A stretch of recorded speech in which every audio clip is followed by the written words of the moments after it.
Ouais, et pour aller plus loin sur cette cuisine en trompe-l'œil, donc qui joue avec nos sens, Florence Griffon est avec nous. Florence, ce que vous allez nous dire est aussi surprenant que ce que l'on vient de voir. On peut aller jusqu'à tromper son cerveau pour manger moins.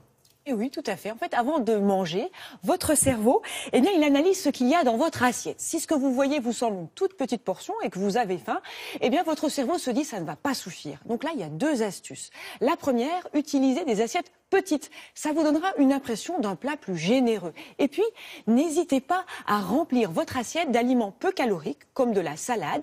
Là encore, vous aurez une impression de ne pas vous restreindre et ça, c'est très important pour votre cerveau. On peut donc tromper son cerveau avant même la première bouchée et ça continue en mangeant. Et oui, et là, il faut penser à mâcher, beaucoup. Le fait de mâcher provoque la libération par le cerveau d'un neurotransmetteur, l'histamine. C'est elle qui va envoyer le message « arrête de manger, tu n'as plus faim ».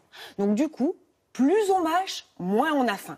Autre conseil, mangez lentement, sans stress, en étant conscient de ce que vous dégustez. Pourquoi ? Parce que le stress, eh bien, il entraîne la sécrétion de cortisol, une hormone qui augmente l'appétit et qui favorise le stockage des graisses. Enfin Florence, on peut encore tromper son cerveau, alors cette fois-ci en mangeant des aliments qui ont beaucoup de goût.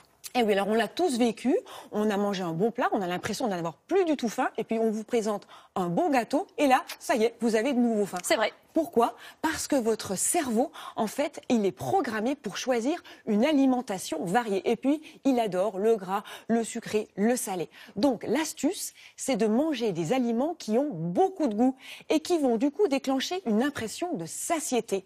C'est pour ça que les burgers, par exemple, ont en fait peu de goût. Les industriels savent qu'en nous fournissant une nourriture insipide, eh bien, nous en mangerons plus. Merci beaucoup Florence pour toutes ces précisions. On poursuit, nous, avec le goût de l'aventure.